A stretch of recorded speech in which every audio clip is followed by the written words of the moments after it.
We're going to move into the wider panel discussion and bring in both our sponsor, David Gunnarsson from Dohop in Iceland, an airline partner company many of you will know, working a lot on self-connecting, and indeed we'll hear more, David, about other products. And two more airlines to grace the stage, and not newcomers to the festival. We have hello, how are you doing? Good to see you again. We have Marcel de Nooijer, who's Chief Executive Officer of Transavia. Welcome, Marcel. We have Max Kownatzki from, I'm going to get confused, SunExpress this time, not Sun Country. Got two Suns. Say SunExpress, that's okay. So welcome back again. And Eddie joining us back again from Ryanair, of course. So let's continue the discussion. Interested to hear different experiences. First of all, Marcel, yourself. I mean, the last year, Transavia, what kind of year has it been, and what's the future looking like? Because I know, of all the airlines around on this panel, probably you've got a few storm clouds of things that you've got to contend with.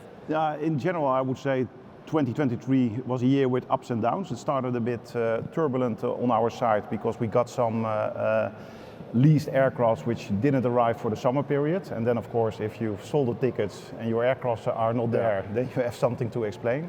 So that was a rather rough start of the season. Having said so, we immediately took it at the helm, restructured quickly the network, and as a result I can say we had a pretty okay summer, so still on the path to meet the right targets. What is not okay is, of course, the discussion in the Netherlands with the, I would say the rather toxic political environment, which now speaks and decides for lesser slots at Schiphol Airport. And the idea is to reduce the capacity with 10%, and naturally running an airline, it's a challenging path if you go into a reduction instead of growth model. So that is I mean, this is pretty incredible, because I remember talking about this to you last year when this was in the offing. Interviewed the then outgoing CEO of Schiphol. I mean, Schiphol had its own challenges last year in terms of operational delivery, which, as far as I know, have pretty well recovered. Yeah. But now you have the politicians planning a capacity reduction, and I think the airport itself put forward a proposal of a night closure as well, both of which affect you. Yeah, both are, of course, let's say, a shrinkage model on a shrinkage model, and clearly we're not in favor. Also because we delivered a plan to the authorities which leads to better results. This whole idea started about noise hindrance. We actively renew our fleet currently. We are in a transition from Boeing into the Airbus Neo family. With that, we are going to deliver a 50% reduction on the noise footprint. So we are building solutions, and as a result for this $1 billion investment, we get a shrinkage model back. So that is sometimes a bit strange to swallow, especially if you come up with great ideas to mitigate the issue. I'm not saying we shouldn't take any responsibility. We are a company and we should be in balance with the inhabitants in the surrounding of Schiphol. There's no question about that, to take accountability. But just merely use the methodology of reduction, that is not, in our view, the way forward. The Dutch authorities decided differently. It's now in the hands of a European committee to look upon it. And I think we still have a fair discussion there, especially if you see that the calculation model of the Dutch government uses data from 2014 to come to these drastic measures. And if you have a current issue, why on earth don't you use the data of 2023? So reflecting the change in aircraft. Exactly. So now, turbulent year, I would say, in that sense. But I mean, politically as well. I mean, try to get into. I get my motivation higher. I mean, look, trying not to get into Dutch politics, but it was like a caretaker government, coalition government going out. I think I saw the boss of KLM saying you don't shut the shop and trash it, or well, that's not what she said, but something like that. You don't close the door and go and close it down. And to me, it's particularly amazing. You know, the Netherlands, a small population, it kicks way above its weight with airport and airlines. It's always been a trading nation. The Dutch public, I'm sure, want to travel as much as anybody else, and this is going on. Yeah, no, true, and I think you're right. The Dutch like to travel. Also this year, we come very close, if not above, the number of travelers compared to 2019. So I would say the silent majority has the anxiety to travel, But there seems to be a different political reality which we have to deal with. Yeah. And just for a moment, putting aside, not that you can, this very difficult issue, you are about to embark on this fleet transition. I mean, it's a big change for KLM Group from the 737 family to completely the Airbus family, and that includes Transavia. Tell us about the planned trajectory on that. When did the first aircraft come, and what about probably quite a headache in the handover, because you've got crews on both, you've got to take crews offline for the training and all that stuff. It's quite a transition program indeed, because once you train the cockpit, there's no returning back to the 73 fleet. Actually, we get our first A321 in end of November, and normally it should start commercially operating roughly around the middle of December, so we're quite excited about it. 2 weeks ago I was in Hamburg to touch with my own hands the aircraft. It still had to be painted, so to speak, but it gave a great feeling after working such a long time on this transition program that you see the metal for yourself over there. And we will, let's say in the course of around 8 years, so before 2030, we will be a fully Airbus company. So several years of mixed fleet operation. Yeah, true. Yeah, you can't do it in one go, and we'll do the change base per base. We start with Amsterdam, Eindhoven, Rotterdam, and also Brussels to follow afterwards. So Amsterdam will be the first fully 320 base. Now, given the sensitive discussion, it also makes sense to start in Amsterdam. And it's a bigger aircraft, isn't it? Do you have about 189 seats in your 737? Correct. Yeah. And now we go to 232. 232. Yeah. So in that respect, we have quite an upgauging coming forward. Yeah. So still there's also some positive news to absolutely. say. And just one last observation. I mean, I study meticulously all the quarterly investor reports, and I noticed the last one from Air France KLM, Transavia, and I think it doesn't show you the breakdown, if I remember rightly, between Dutch and French Transavia, but it's breaking even. But I would have thought, you've been around many years, even when I was still in the KLM family myself. Obviously, you've grown bigger, but I would have thought you'd be producing more profitability to the group at this point. Yeah.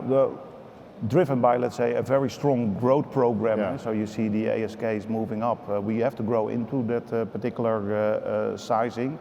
But I'm pretty sure, let's say, with the model and with the proposition and with the transition in towards a more efficient aircraft, which will save significantly on operational costs as well, we move quite clearly and pretty soon into those beautiful results. So quite positive on that. Great. Well, thanks very much, Marcel. Welcome. I'll come back to you in a minute.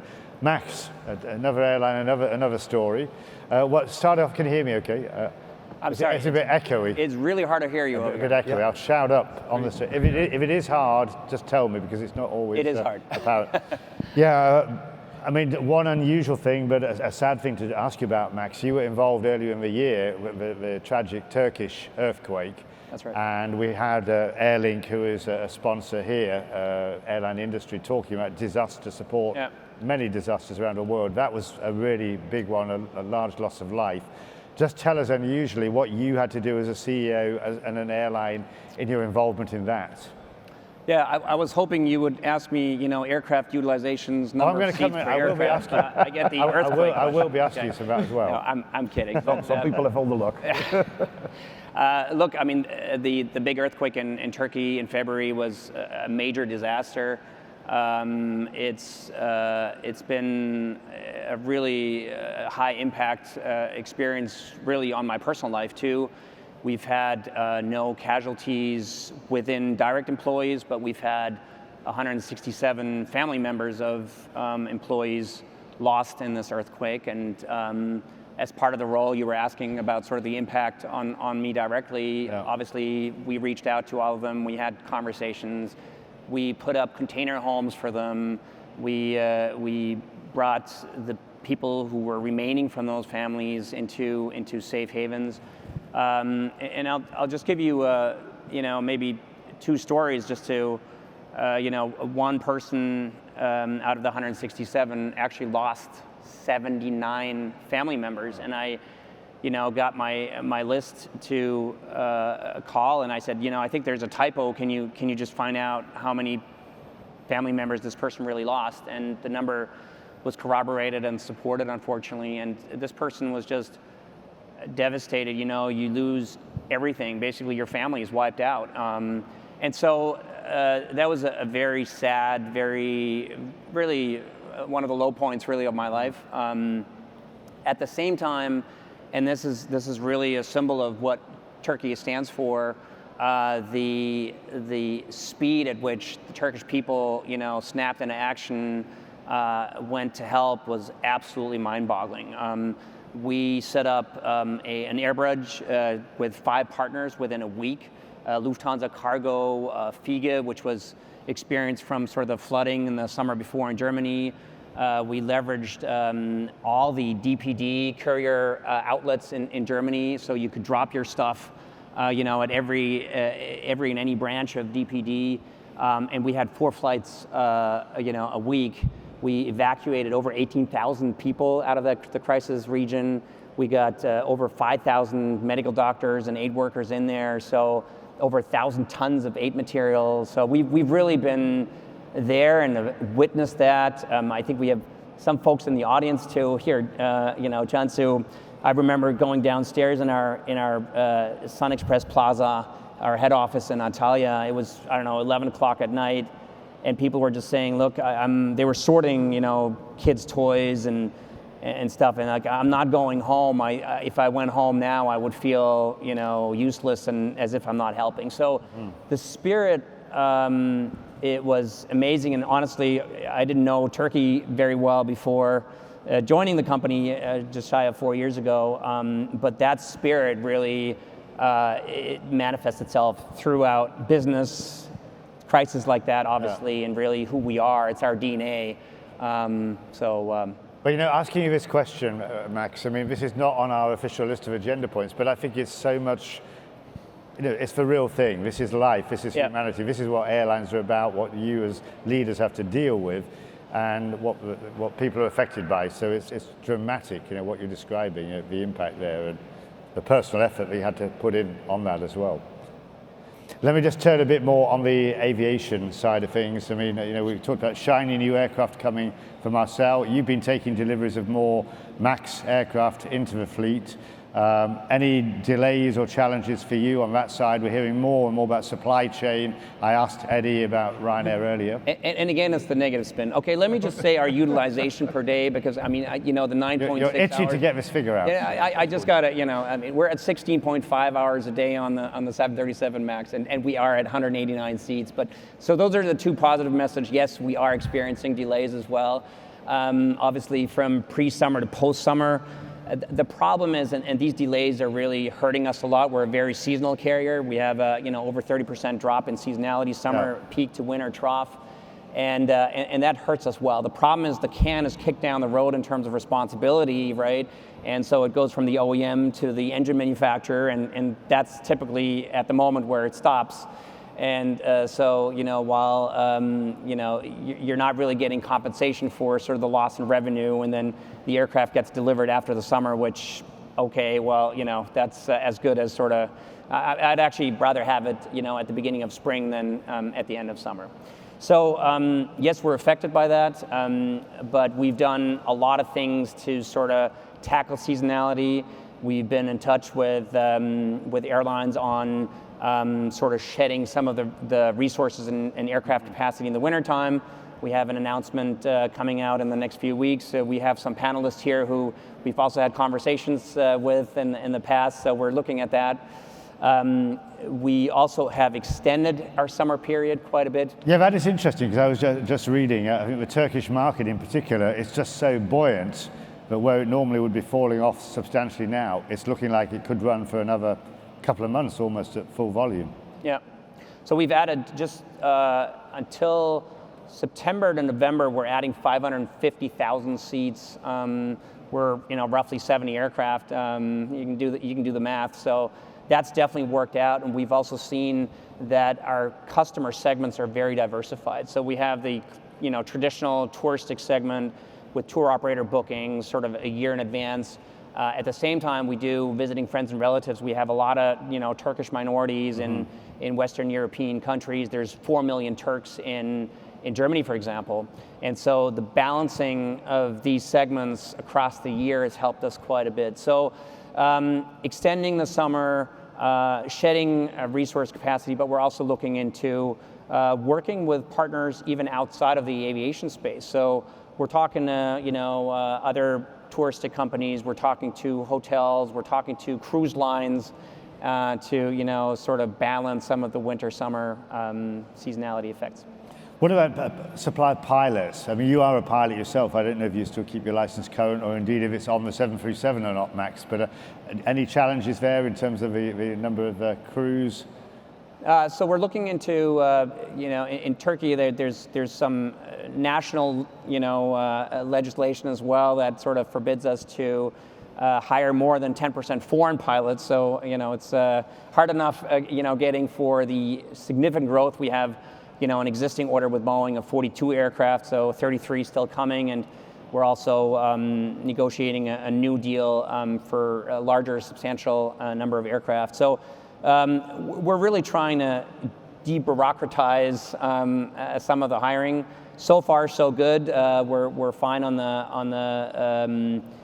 the captain side, the FO side, the first officer side. Again, we need to ease that Turkish legislation. But I think, as some here may know, SunExpress was voted the best leisure airline in the world last year. That's right. The best leisure airline in Europe this year. I wish it would have been the other way around. So far we have a really good safety record, and so we're an attractive employer. And Antalya, if you haven't been there, right on the water, beautiful right place. on the beach, Beautiful place. is a good place to live. Yeah, fantastic. So far, all good. Excellent. Thanks very much, Max. David, bringing you in now as a technology guy, the partner of airlines, as you told me the other day, we're on the airline side. You're not trying to steal their lunch, so Eddie will be happy. You're not an OTA, that's for sure.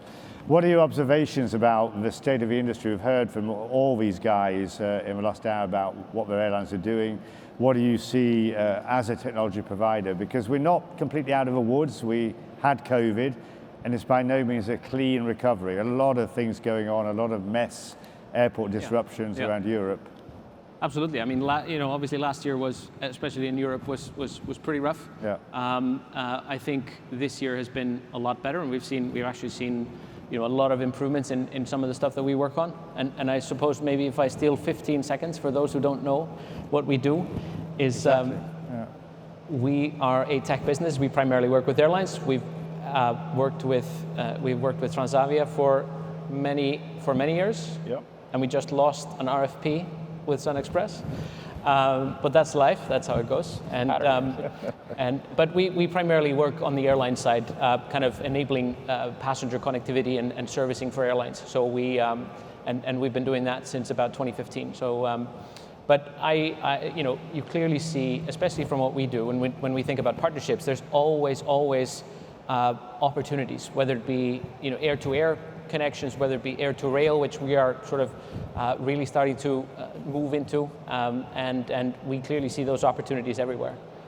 We obviously, from our side, we primarily work with low-cost carriers, and which is kind of where we like. That's a space we like being in, but also bridging that gap between low-cost and full service. And you see, and kind of what happened during COVID was that a lot of airlines that were sort of opposed to ideas like we work on, providing sort of light touch connectivity, that is something, that mindset has changed, especially on sort of the legacy carrier side. So that today is quite different. Airlines more open, more sort of willing to experiment, and being a little bit, maybe, obviously airlines are inherently quite conservative in how they make decisions and et cetera, with exceptions, but they're more open and sort of more willing to look at new ways to do old things, shall we say. I mean, in your view, David, I mean, this COVID was a chance to learn. I just chaired an airport panel earlier in the other hall, and a couple of the panelists were saying we didn't take all the opportunities we could have done to learn, and indeed any of you want to come in as well on this. We didn't get as far ahead as we should have done, and we still hear with almost monotonous regularity about, especially on the airline side, big IT failures, legacy systems, passengers frustrated, flights cancelled because some system or other is not working. How do we move on from this to to be in a better place? Because technology can do so much. We now have AI as well. Yeah, I mean, I think technology is always going to be a huge enabler for airlines. And I guess what we sort of, or what I think about is, should it primarily sit on the airline side? Should airlines be good at that? And there are, and different airlines we meet have different views on that. And I always think that's really interesting. Are airlines primarily good at operating, flying planes, which they are generally good at? And should they also be good at sort of building tech products that enable sales, or additional, more retailing, or more upsell, or whatever it is, or servicing, obviously, which is a huge thing, and we do on behalf of airlines for connecting passengers. I think COVID was it's kind of hard to say now, but COVID was a beautiful opportunity to learn and change, but then everybody had to sort of rein things in, right, in terms of spend and stuff. But yeah, I think we can, and we will always continue to sort of see new opportunities in terms of how technology makes life easier. We are of the opinion that it should rather be, well, it's biased, but it should rather be some third parties that are delivering some of these tech services, simply because we have the leverage of being able to do it for many airlines, and then they get out-of-the-box solutions from us that make their lives easier, and should always be with a goal, and that's our goal and our vision for this, should always be light touch from the airline side, so not requiring heavy IT resources, allowing the airlines to achieve their goals, whatever they may be. We're not pushing them. The airlines should be making those decisions, and us simply enabling that and being a partner in that. And another point of technology, David, is it's not static. It's not that you invest once and then leave it for 20 years. That's the problem in a way. Many airlines, the legacy systems, they've been there and now it's sticking plaster solutions. You've got to keep investing, haven't you? I'm not saying this for your benefit as a supplier, but it has to go on. No, I think that's a huge, I mean, you have to invest in somehow in things that can work for you for years, and kind of there's a big, obviously, thing of how some systems that airlines rely on from reservation and these types of things that kind of are installed and then believed to be, oh well, that's set it and forget it, but that's not really the case. And there's a lot of the way that technology providers in the industry work, there's a lot of versioning, and there's a lot of kind of, you have to pay to get the latest version, that kind of stuff. I don't believe in all of that. I don't see how that's beneficial to airlines. I'd say airlines always need to be on whatever's the latest and greatest of tech that they can be on, and we always just want to support that. And we want to support the growth journey of an airline, which obviously has benefits for our own growth journey. Let's kind of bring it into a real life situation. Eddie, I want to bring you back in at this point. And we had a chat the other day. I mean, Ryanair's been around in its current guise, well over 20 years. Maybe Michael was not so convinced in the early days about IT, but he's shown ability, probably people like yourself, kicking him a bit to make various changes if he doesn't kick you back first. Mm-hmm. But we have had massive disruptions, many of which have been outside of the hands of airlines. ATC strikes, ATC failures, we always get bad weather, whatever it is. And the passenger ultimately suffers.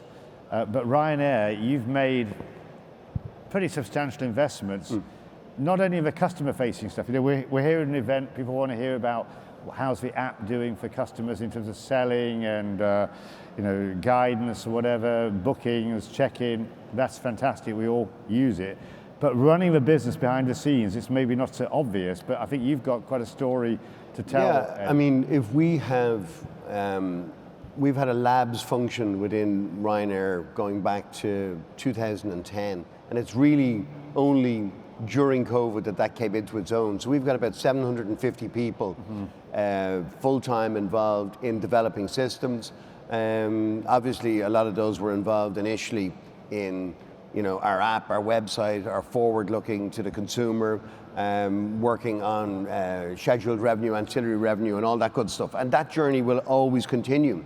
But what we've really got, particularly with the growth over the last while, is, I mean, if you take refunds, for example, during COVID, it's an absolute necessity for us to be able to do and survive that.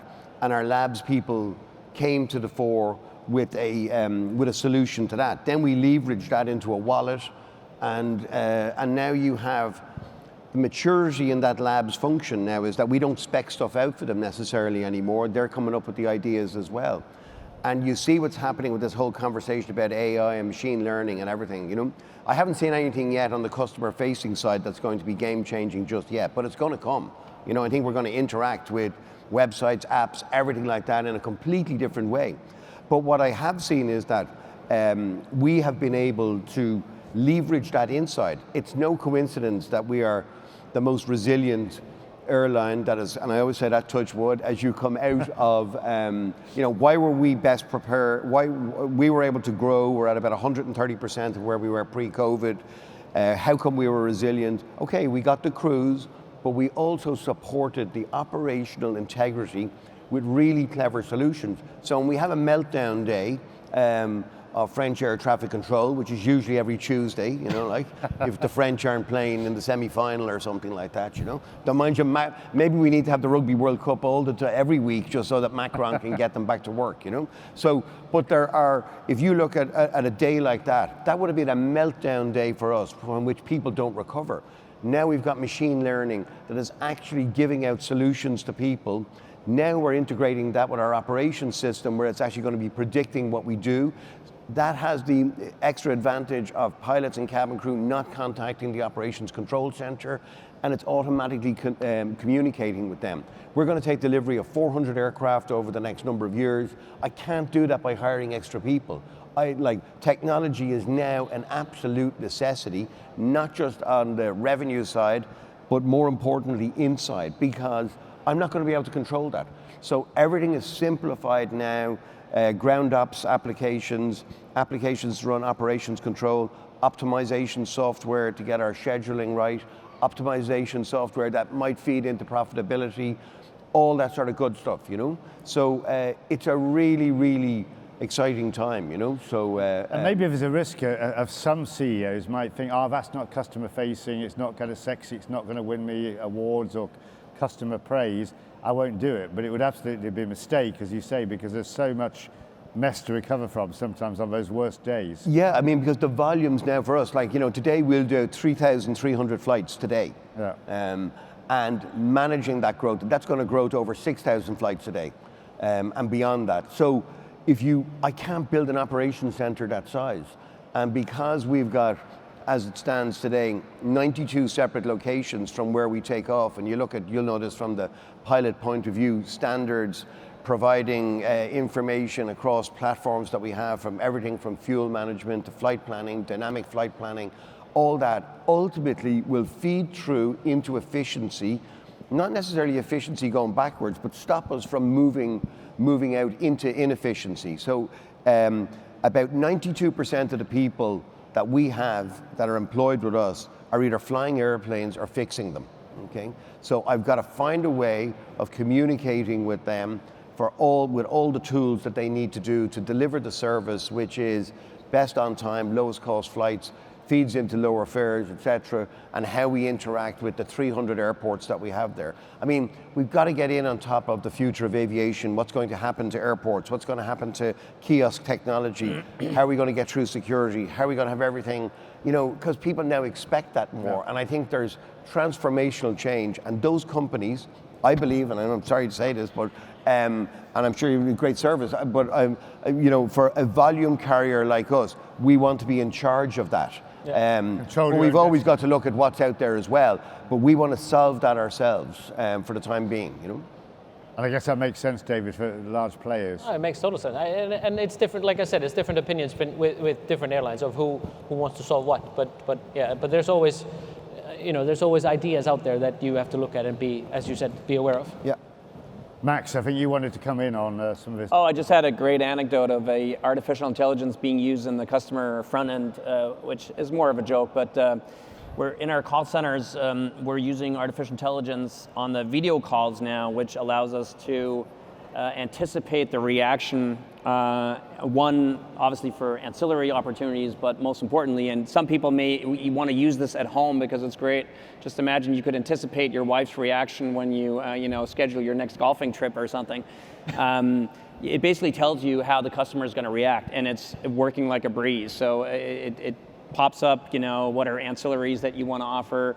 It tells you this customer is going to ask for a refund, EU 261 compensation type thing. The level of education and knowledge on regulations. So it's actually a AI put to great use on the customer front end. Yeah. And I agree with your point. I think it comes down to how strategically critical it becomes, and obviously the larger you are, the more you got to make sure you have control, because again, it's great buying from different third parties, but if you can't control and you can't reach anybody when it all hits the fan, then it's nice to be able to have someone in-house who you can call and also reach. And not saying that we couldn't reach you. So. Marcel, do you want to? I think it's a bit, on our side, a bit of an end-to-end story. So controlling with, let's say, people in your own organization, mastering IT and innovation to get things going, but also make use in a kind of open ecosystem by having outsiders coming in, making a change you would not have recognized yourself.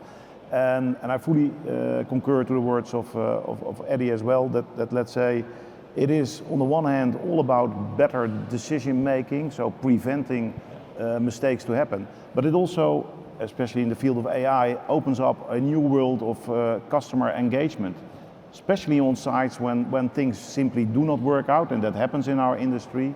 And then if it doesn't work out, you always get overwhelmed, and then instantly you have to be there, which is not always easy to scale up. And there AI, in terms of a customer service office, can prevent a lot of unhappy customers by engaging in the direct conversation. So these are themes we have to work on ourselves, in combination with partners who can serve that, to get this unhappy flow mastered into a happy flow. And if you can do that, I think as an airline industry we move further again. This year, I mean, we said about last year was a difficult year coming out of COVID, but this year, there's a couple of airlines, but I get a lot of comments to me from colleagues around the industry, flights delayed, cancelled, notifications very late. 3 o'clock in the morning, I got this text. I happened to wake up, the flight was cancelled, and some bizarre reaccommodations, routing all around the country or around the continent to get somewhere. I mean, the three of you gentlemen here, I mean, your experience there, I mean, can we not do better? It sounds to me like, you use that word, overwhelmed. There's such levels of disruption. Airlines are not coping. Major airlines that have been around for decades, not newcomers, are not coping with the situation well enough. But that's exactly why technology can provide an answer there, because that. But are you using it enough to do that? We're starting to build it. Of course, you have to master the technology, but that is one of the answers to mitigate the issue. Yes. It's pretty clear. Are you also more free to do that as Transavia, as a low-cost carrier? Or are you stuck with legacy approaches because you're part of the group with Air France KLM? Now, we benefit, let's say, from a group perspective because that builds in certain strength and capabilities. And on the other hand, let's say we can tune towards our needs. So it's actually best of both worlds, I would say. Okay. Max, how about you? I mean, both disruption and again, being linked with Lufthansa, linked with Turkish. We use it where it's beneficial, but we're not stuck in it. We're a 50-50 JV between Lufthansa and Turkish Airlines, which is helpful. Mommy said, daddy said, right? So we're using that quite a bit. And we're smaller. So again, we're roughly 70 aircraft, so we're really very agile. For example, last summer, when Europe was really messy on the airport side, we've had 0 flight cancellations due to ground handling staff shortages. Right. 0, absolutely 0. And I think that was driven by, we had sort of SWAT teams with, airport security badges at multiple locations. We've sort of scanned through our employees with dual citizenship in Turkey so they could come over and help. I think we were very well prepared. It sort of, goes in line with that mentality, culture thing that I mentioned before. We've had an increase in OTP from last summer to this summer.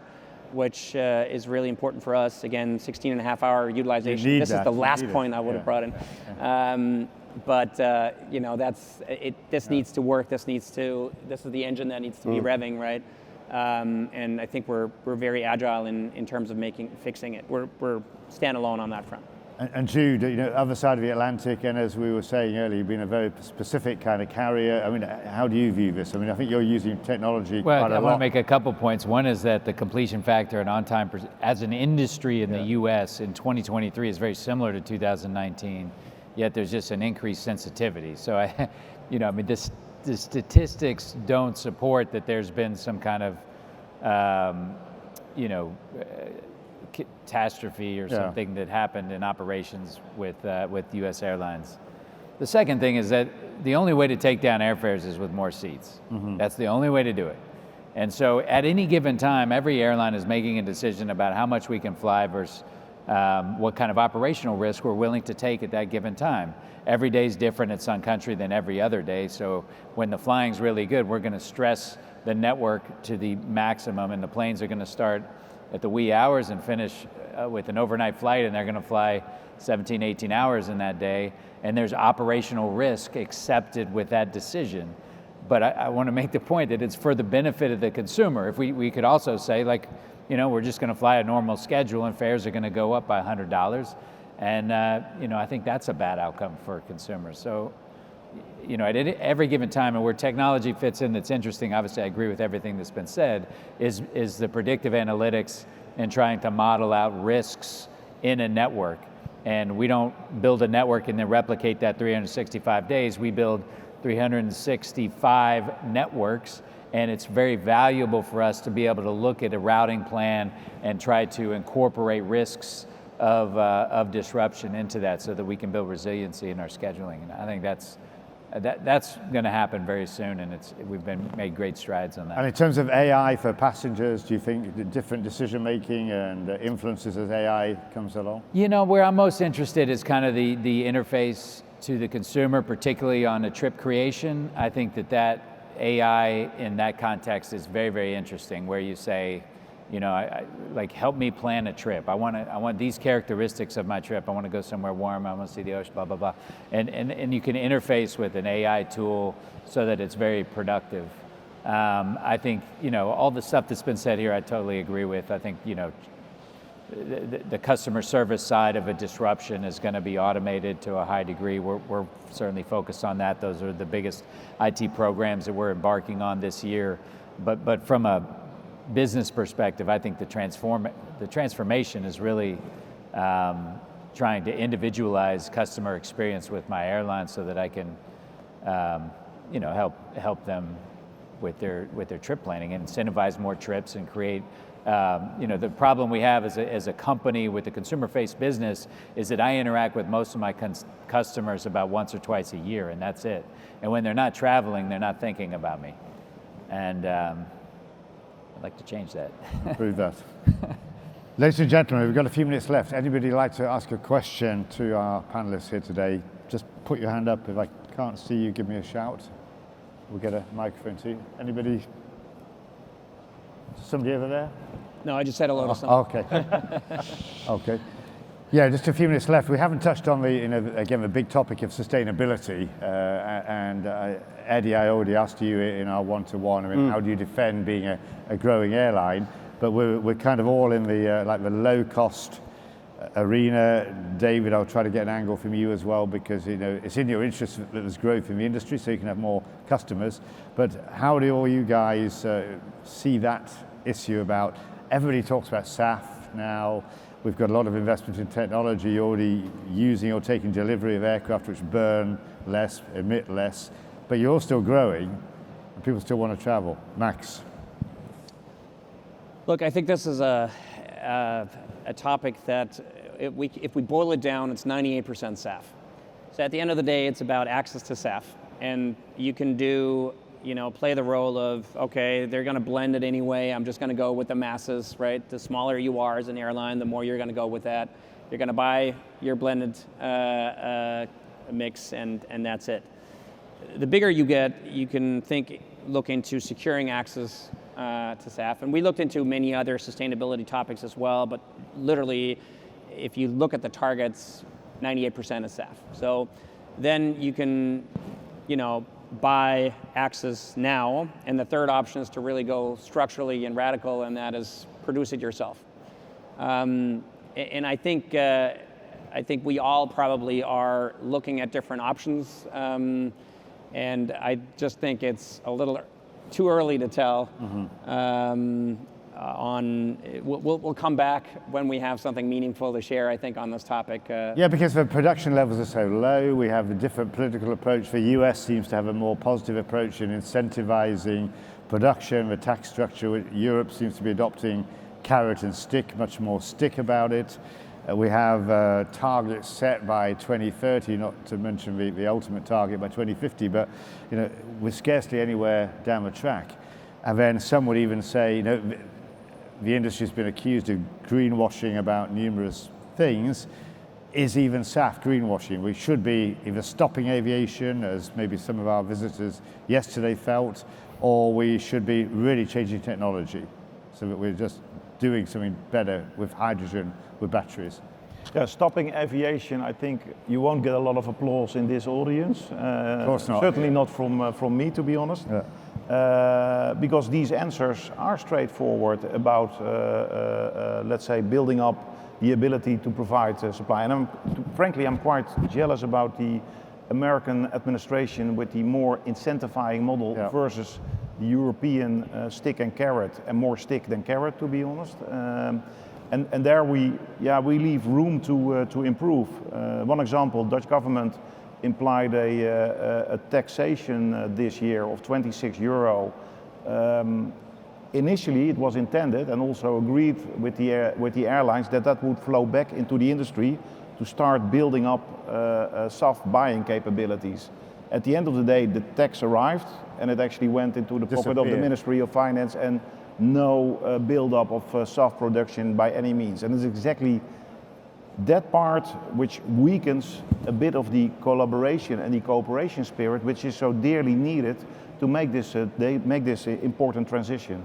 Because the questions asked are fair, but there are also answers to give, and we take accountability. But you need a transition and also time and a working business model to get there. And just hitting with a stick is not the right number. And we talked a lot earlier about Schiphol and the Dutch government, and not to set off another big discussion, I hope, but now we have new taxes announced about transfer passengers and so on, which is not directly something for you as a point-to-point airline, but it is as part of a group. We also have a fair amount via the Air France KLM network, actually coming from the US, which actually do make a transfer, so we're impacted as well. Yeah, remarkable. The only country which starts to do that. Eddie, did you want to comment on that? Oh no, just about time we had taxes. Oh, you want to see taxes? Yeah, it's a great idea. Finally get people exposed to the real cost. Ask any kid in school, are 2 flights less efficient than 1 flight? We know what the answer is. So that's why we get these mixed messages from governments all the time. They want to do what's popular, and generally haven't thought it out beyond the next election. We need air travel for lots of reasons. Economies are going to continue to grow. People need to get places for not just for their holidays, but for business, for medical appointments, everything. And we as an industry, just takes us a bit longer to get there, but because of the safety implications. But I don't think you see any divergence from anybody in this industry as to where we got to get to. And you can't say that for a lot of industries. It's going to take us a bit longer to get there, but government should be doing things like bringing in tax incentives for fuel companies, getting the feedstocks right, and producing this stuff. But for politicians, that involves, first of all, doing a bit of work, thinking beyond next weekend, and they're not good at that. And if we don't get that sort of commitment, we'll get this misinformed comment about aviation that everybody just heads off for the weekend. It's more than that. Yeah. And we're longing also for other matters like single European sky. This is really where politicians... Been going on for decades. Yeah, and this is where politicians can make a difference. And I fail to see the answer coming from that direction. And Jude, as we draw to a close, is the US as rosy as we think? Just your point, Marcel, you've got one sky, that's not delivered, but is the Biden administration really the glittering example in terms of tax incentivization of SAF? Not really. I mean, we still don't have. I mean, we're making investments perhaps a little bit faster than our European brethren, but I think the approach is proper, but it's still in very infant stages, and it won't have an impact really on our carbon consumption in the near term. What I just want to, like, all of us are trying to increase access to air travel. If you tax it into being a luxury good, it'll cause its own social problems that may be worse than the issue that we're trying to solve. So, And David, the standing back technology outlook, and in Iceland, a country that's very sustainable and green focused. Yeah, I mean, I think this is. We talked about. You said direct flights are more efficient than connecting flights. Absolutely, and so we are all about connecting flights, which is not really helpful. But I think there is always something to be said for the opportunities out there with being more efficient with any kind of tech or equipment that airlines use. Definitely. Thanks so much, David. Well, that's going to have to draw our discussion to a close. I think we've had a good run around of the topics. Hopefully, you, the audience, that's the important question. Hopefully you found that useful and interesting. So, David, Eddie, Max, Marcel, and Jude, thank you very much for a great discussion today. Have a good rest of the conference. Enjoy your lunch. Thanks, John. Thanks a lot. Thanks a lot. Thank you.